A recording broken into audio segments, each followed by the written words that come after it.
அண்ணே ஒரு வீட்டு மனை நிலம் வாங்கினா லீகல் என்ன செக் பண்ணி பார்க்கணும்? நிச்சயமா நடுத்தர மக்களை பொறுத்த வரைக்கும் வீடு வாங்குறது, ஒரு மனை வாங்குறதுன்றது அவங்களுடைய வாழ்நாள் கனவு.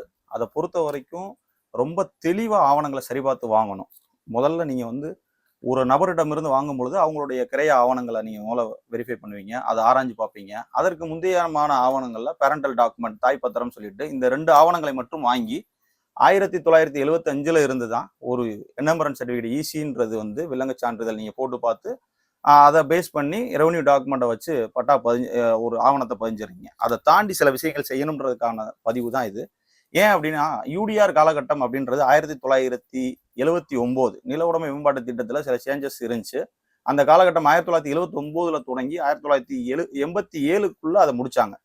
அந்த சேஞ்சஸ் மட்டும்தான் நீங்க பார்க்கக்கூடிய அந்த ஈசியில வரும். ஆன்லைன் ஈசின்றது 1975ல இருந்து தொடங்கும். பட் ஆனால் அதை தாண்டி நீங்க பின்னாடி செட்டில்மெண்ட் ரிஜிஸ்டர் வரைக்கும் போய் பார்க்கறது தான் ஒரு சாலச்சிறந்த ஒரு ஆவணத்துடைய தன்மை. அதை பார்த்துட்டு வாங்குறது ரொம்ப திருப்திகரமானது. அந்த செட்டில்மெண்ட் ரிஜிஸ்டர் அப்படின்ற காலகட்டம் நம்ம பிரிட்டிஷ் காலகட்டம் 1912 போடப்பட்டது தான் அந்த செட்டில்மெண்ட் ரிஜிஸ்டர். செட்டில்மெண்ட் ரிஜிஸ்டரை நீங்க ஏன் வெரிஃபை பண்ணணும்னு சொல்றோம் அப்படின்னா, அதுக்குண்டான ஆவணங்கள் சில விஷயங்கள் ரிஃப்ளெக்ட் ஆகலை அப்படின்றத சில வழக்குகளில் நாங்கள் கண்கூடா பார்க்குறோம்.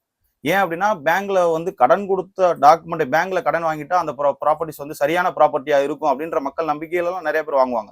1912ல ஒரு செட்டில்மெண்ட் ரிஜிஸ்டர்ல சில நிலங்களை பொறுத்த வரைக்கும் அது கோவில் நிலம், இல்லாட்டினா அது வக்ஃபு செய்யப்பட்ட நிலம் அப்படின்னு இருக்கும் பொழுது அதை பொறுத்த வரைக்கும் அது ரிஃப்ளெக்ட் ஆகாம ஏதாச்சும் இருந்துச்சு அப்படின்றது அந்த 1912 செட்டில்மெண்ட் ரிஜிஸ்டரை எடுத்து பார்த்தோம்னா மட்டும்தான் அது தெரியும். 1912 செட்டில்மெண்ட் ரிஜிஸ்டர்லாம் நீங்க பாத்தீங்கன்னா அந்த நிலம் கோயில் நிலமோ இல்ல வக்ஃபு நிலமோ இல்லைன்றதை நீங்க உறுதிப்படுத்திக்கிட்டா மட்டும்தான் அந்த நீங்க 1975ல இருந்து கரண்டா வரைக்கும் நீங்க ஈசி போட்டு பார்க்கறது தப்பு இல்லை. அதற்கு முன்னாடி காலகட்டமும் 100 வருஷம் வரைக்குமே பின்னாடி போகலாம். மேனுவல் ஈசியில 1912ல இருந்து போடும் பொழுது அது சால சிறந்ததா இருக்கும். அதுல நீங்க பார்க்கும் பொழுது 1912 டு 75 டு கரண்ட் பேப்பர் இதை பார்க்கும் பொழுது ஈச் அண்ட் எவரி டிரான்சாக்ஷன் அதுல ரெஃப்ளெக்ட் ஆகும்.